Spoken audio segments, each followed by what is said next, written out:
안녕하십니까. 오늘은 제11강 선교사가 쓰는 선교학개론 복음 중심의 선교 첫 번째 시간입니다. 선교사에게 있어서 복음은 어떤 의미가 있을까요? 가장 중요한 부분입니다. 선교사는 누구입니까? 기독교를 전하는 사람이 아니고요. 그리고 착하게 사는 것을 전하는 사람이 아닙니다. 또 선한 일들을 학교나 고아원, 이런 여러 병원, 이런 프로젝트를 통해서 또 그 사회에, 또 그 나라에 이런 선한 일들을 감당하기도 합니다만은 그것이 주 목적이 아닙니다. 선교사는 어떤 프로젝트를 통해서든 어떤 경로를 통해서든 하나님의 복음을 선교지에 전하는 사람들입니다. 그러므로 이 복음은 선교사에게 있어서 가장 중요한 부분이라고 말할 수 있겠습니다. 먼저 복음의 정의를 살펴볼까요? 이 신약 성경에 등장하는 복음은 그리스어로 유앙겔리온이라고 합니다. 이것은 그리스 로마 시대에 이런 군대가 나가서 다른 나라와 전쟁을 통해서 승리하고 맨 먼저 그 승리의 소식을 자기 본국에 달려와서 전하는 그 기쁜 소식, 허겁지겁 달려와서 저희들이 승리하였습니다, 이런 승리의 소식을 전하는 유앙겔리온에서 유래되었습니다. 또 라틴어로는 에반겔리움이라고도 합니다. 영어로는 우리가 잘 알고 있는 가스펠이라고 하죠. 이 모든 동일한 의미는 기쁜 소식, 그리고 좋은 이야기의 의미가 있습니다. 선교사는 이 복음이 무엇인지 분명한 정체성을 갖고 있어야 됩니다. 성경적인 분명한 복음을 전해야 되고요. 뿐만 아니라 내가 전하는 복음이 얼마나 소중한 건가, 이 나라의 종교를 이 나라에 믿고 있는 그 가치관을, 그 세계관을 단순히 무너뜨리고 방해하는 것이 아니라 이 나라의 사람들에게도 이 하나님의 기쁜 소식, 이 즐거운 소식, 이 좋은 이야기들을 들려주는 일이 바로 선교사의 일이라는 그런 자부심을 갖고 있어야 합니다. 복음의 종류를 살펴볼까요? 성경에 소개된 이 신약 성경에 기록된 복음의 종류들이 몇 가지로 나타나 있는데, 첫 번째로는 하나님의 복음입니다. 로마서 1장 1절에 있는 대로 복음의 주체는 하나님이라는 겁니다. 두 번째는 그리스도의 복음입니다. 복음의 내용은 그리스도에 관한 것입니다. 또 세 번째, 천국 복음입니다. 이것은 복음의 실제성으로 하나님이 다스리는 나라를 말합니다. 우리가 죽은 후에 먼 훗날 들어갈 천국, 그 천국 복음만이 아니라 하나님의 나라가, 우리가 하나님을 복음을 통해서 믿고 구원받았을 때 우리 안에 하나님의 나라가 시작되는, 그것은 천국 복음으로 또 소개될 수 있습니다. 뿐만 아니라 이 복음은 구원의 복음으로 소개되었습니다. 로마서 1장 16절에서는 모든 믿는 자에게 구원을 주시는 하나님의 능력이라고 말씀하셨습니다. 이 복음을 통해서 구원을 받는 도구이자 길인 것입니다. 다섯 번째는 또 은혜의 복음이라고 소개되어 있습니다.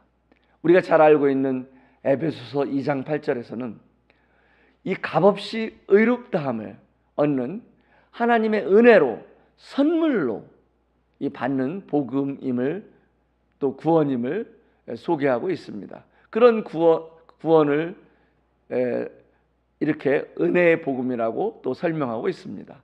여섯 번째는 나의 복음이라고 사도 바울은 로마서 2장 16절에서 내가 전한 복음이라고 소개했는데 사도 바울의 복음은 없습니다. 그럼 무엇일까요? 네, 사도 바울이 전한 복음, 바로 십자가의 복음, 예수 그리스도에 관한 복음, 그리스도의 죽으심과 부활에 관한 그 복음, 분명한 복음이었습니다. 또 영원한 일곱 번째 영원한 복음이라고 계시록 14장 6절에 기록되어 있는데 이것은 복음의 시간성을 말해줍니다. 이제 교회가 휴거되어서 공중에서 주님을 만나고 7년 동안 대환란이 이 땅에 이루어질 때 그 환란 기간이 끝날 무렵 바로 이제 영원한 이 복음이 증거되는데 바로 천년 왕국에 들어가는 그런 시간적 이런 또 복음을 저희들이 또 시대적 복음임을 또 알 수 있습니다. 여덟 번째 다른 복음이 또 신약 성경에 기록되어 있는데요. 갈라디아서 1장 6절에서 8절을 통해서 다른 복음은 없다고 사도 바울은 단언하고 있습니다. 이것은 복음의 변질을 우려하는 것입니다. 복음에는 더해서도 안 되고 빼서도 안 되는 것입니다. 전도는 시대가 바뀌면서 전도의 방법들은 바뀌어야 합니다. 그러나 복음은 아무리 세월이 흘러도 2000년 전 사도들이 전했던 복음이나 저희들이 전하는 복음이나 다를 수가 없는 것입니다. 세 번째, 복음의 구성을 한번 살펴볼까요? 존 스토트는 이렇게 복음을 소개했는데요. 네 가지로 크게 소개했습니다. 첫 번째는 하나님에 대한 메시지다. 하나님은 누구시며 그분은 창조자시고 모든 우주 만물을 주관하시는 분이다. 그리고 우리가 모두 구원받기를 원하시는 분이라고 그렇게 하나님에 대한 소개로 첫 번째 복음을 구성하고 있습니다. 두 번째 구성은 죄에 대한 메시지입니다. 사람이 어떻게 죄인이 되었는지, 하나님 앞에서 사람들의 죄는 무엇인지 분명한 그 하나님의 의의 기준에 의해서 미치지 못하는 이유를 설명하고 있습니다. 세 번째는 예수 그리스도에 대한 메시지입니다. 죄인들인 사람들이 어떻게 구원받을 수 있는지, 예수 그리스도의 사역을 통해서, 그분의 구원 사역을 통해서, 그분을 통해서 이 구원받을 수 있는 이 구원의 길을 제시하는 예수 그리스도에 대한 메시지로 세 번째 이렇게 소개하고 있습니다. 네 번째 복음의 구성은 회개와 영접을 촉구하는 메시지입니다. 예수 그리스도를 통해서 값없이 의롭다함을 받은 이 영원한 구속, 이 완성된 구속을 사람들이 받아들이지 않으면 자기 것이 될 수 없습니다. 그래서 사람이 왜 영접해야 되는지, 그리고 그 구원의 선물을 영접하기 전에 하나님 앞에서 반드시 사람들이 자기 죄를 인식하고 회개해야 하는 그런 회개의 필요성도 제시하고 있습니다. 그래서 존 스토트는 하나님에 대해서, 죄에 대해서, 예수 그리스도의 구속에 대해서, 또 회개와 영접에 대해서 이런 큰 네 가지 구성으로 복음을 설명하고 있습니다. 전도의 내용을 살펴볼까요? 사도 바울은 어떻게 전도했을까요? 첫 번째로 사도행전 9장 29절에 보면 사도 바울은 변론했습니다. 두 번째로 사도행전 17장 2절로 18장 4절에 보면은 강론했습니다. 때로는 회당에서, 때로는 길거리에서, 또 세 번째로 가르쳤습니다. 뿐만 아니라 권면했습니다. 이 신약 성경에는 전도의 내용이 이렇게 크게 사도 바울이 어떻게 예수 그리스도에 대해서, 하나님에 대해서, 죄에 대해서, 영접에 대해서 어떻게 전도했는지, 이 네 가지 유형을 갖고 여러 다양한 방법으로 여러 다양한 사람들을 만나서 전도를 한 것을 볼 수 있습니다. 그러면 전도란 무엇일까요? 전도는 길을 가르쳐 주는 것입니다. 이 길 끝에는 무엇이 있고 저 길 끝에는 무엇이 있는지, 또 그리스도의 증인이 되는 것입니다. 예수 그리스도께서 부활하셔서 500여 명이 넘는 그런 형제들에게, 사도들뿐만 아니라 여러 사람들에게 나타내시고 그들이 증거하기 시작했습니다.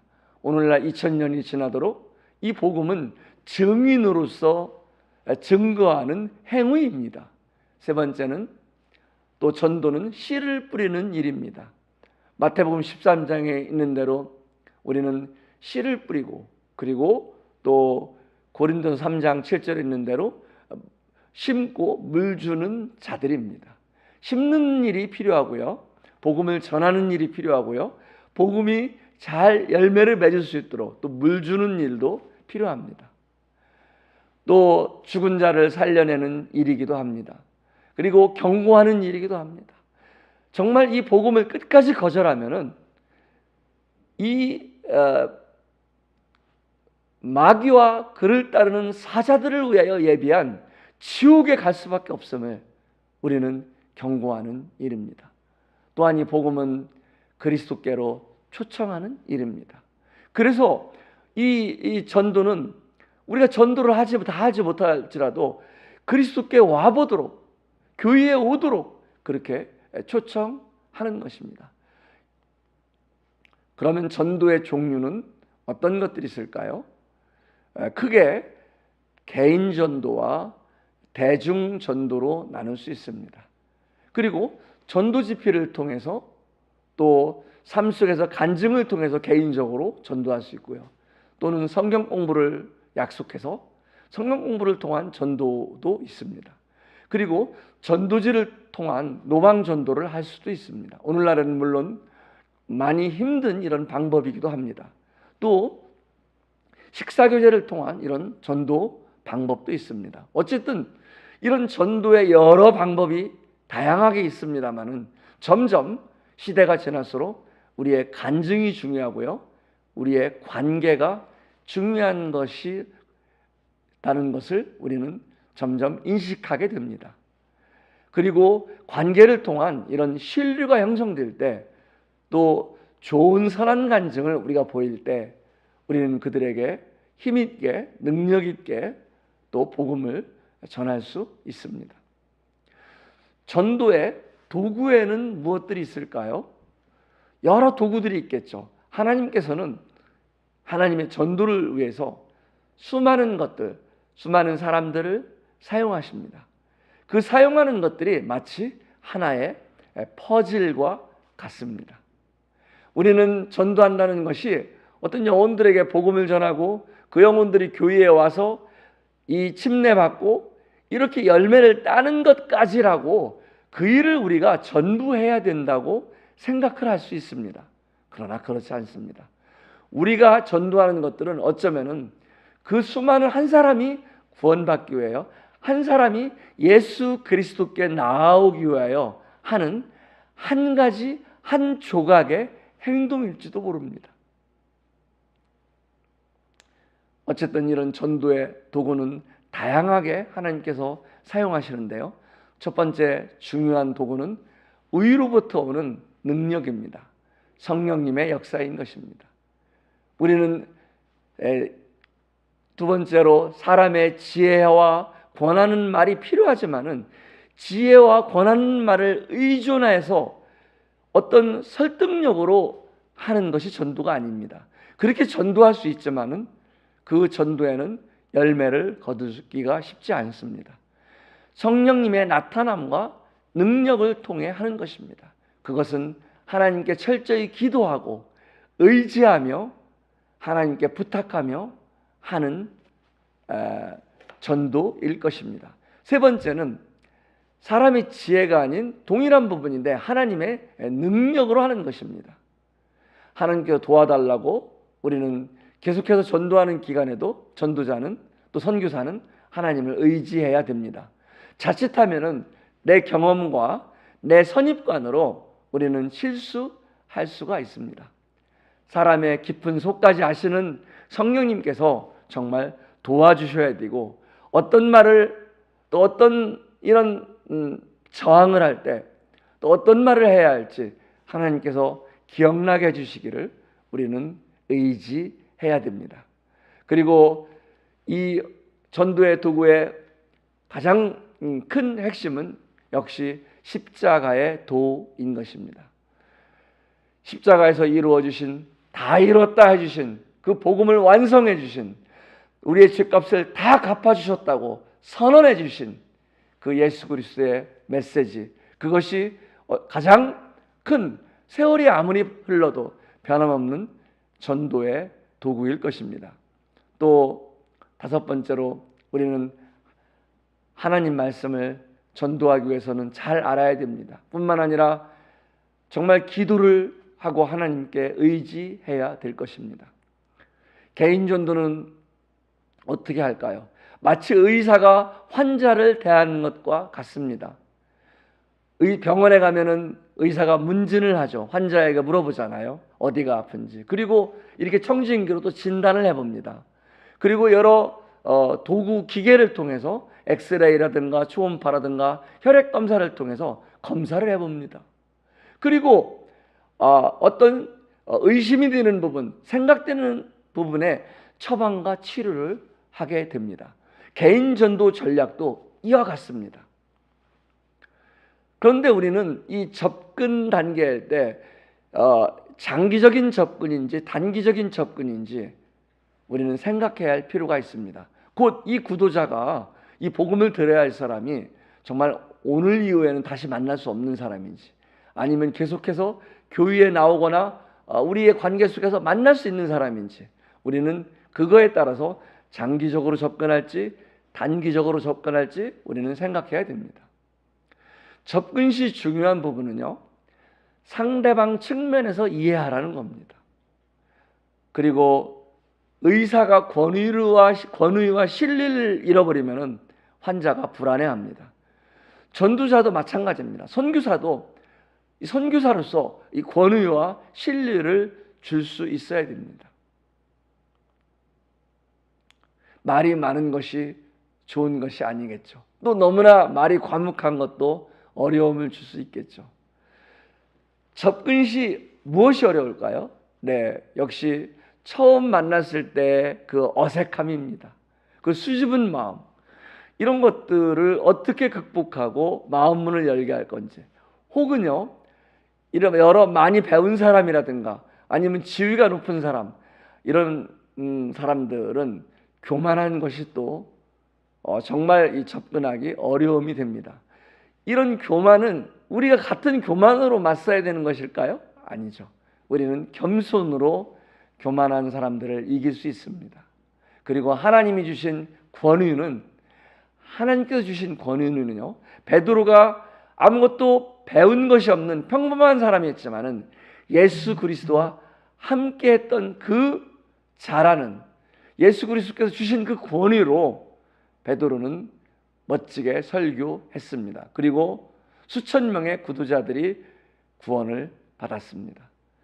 자기 생각이나 혹은 신념 혹은 고집, 예를 들자면 남한 장군처럼 아니면은 어떤 부자 청년처럼 이렇게 자기 생각을 갖고 오는 사람들에게도 역시 접근이 어려울 수 있습니다. 뿐만 아니라 선교지에서는 다른 목적을 갖고 오는 사람들이 많습니다. 베릭스도 사도 바울과 좋은 관계를 맺어서 어떻게 돈이나 유익을 받을까 고대했습니다. 그런데 선교지에서는 사실은 복음보다는 빵을 위해서, 관계를 위해서, 한국에 오고 싶어서, 직업을 얻기 위해서 이런 다른 동기로 많이 다가옵니다. 그러나 그들을 우리는 내어 쫓아서는 안 됩니다. 이 성전 미문에 구걸하는 이에게 베드로와 이 사도는 그들을 쫓겨내지 않았습니다. 그리고 금과는 나에게 없지만은 내게 있는 것 내게 주느니 곧 주 예수 이름으로 일어나 걸으라고 그들의 목적을 예수 그리스도로 전환시키는 것입니다. 이런 여러 또 어려운 것은 선교지에서 기독교로 이 우리에게 전한 복음을 종교로 생각합니다. 왜 자기들의 종교를 버리고 서양 종교로 가야 되는지 굉장히 기분 나빠하고요. 굉장히 저항합니다. 또 다른 접근에 어려운 것은 무관심입니다. 그리고 이제 다음 단계로 우리는 접근했으면 진단합니다. 문진하고요. 진단하는 거죠. 정말 그런데 이럴 때 여러 질문을 해보는 거죠. 하나님에 대해서는 인정하는지, 사람이 하나님이 지으신 것은 인정하는지, 이 우주 만물이 운영하는 것이 어떻게 운영하는 건지, 이런 빅뱅의 인류 아니면은 그런 진화론을 믿는지. 두 번째는 진단할 때 잘 질문뿐만 아니라 들어야 됩니다. 그들의 대답 속에 그들의 마음이 있기 때문에 그렇습니다. 표정도 보면서요. 그리고 의심나는 곳이 있으면 좀 더 구체적으로 그 주제에 대해서 물어봅니다. 우리 기본 진단이라고 하는데 그것은 아까 존 스투트가 말했던 하나님에 대해서, 죄에 대해서, 구원에 대해서 이런 또 영접에 대해서 이런 단계적으로 물어보는 과정들입니다. 이런 진단 과정도 동일하게 정말 저희들이 살펴보는 겁니다. 그 다음에 처방하는 것입니다. 근데 이 처방은 환자가 정말 의사를 신뢰할 때만, 내가 치료가 필요하다고 그 인정할 때만 우리는 처방을 해야 됩니다.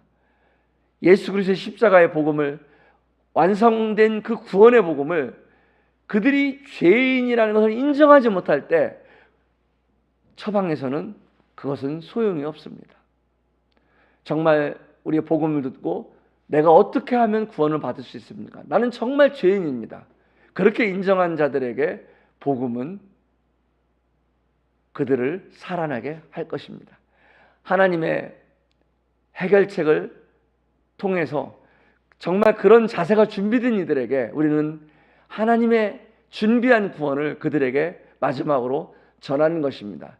이것이 그들을 살리는 마치 수술과 같고 마치 그들에게 약과 같습니다. 의사가 처방하는 최종 처방전인 것입니다. 예수 그리스도의 십자가의 죽으심, 우리를 위하여 대신 죽으시고 우리의 죄를 그냥 용서하신 것이 아니라 자기의 생명을 내어주면서 우리의 죄를 속죄해 주신, 그리고 다 이루었다고 단번에 영원히 완성해 주신 그 엄청난 생명의 복음을 전하는 것입니다. 네, 이런 단계를 통해서 우리는 전도를 합니다. 이것으로 전도, 복음에 대한 하나님의 복음 첫 번째 시간을 마치겠습니다.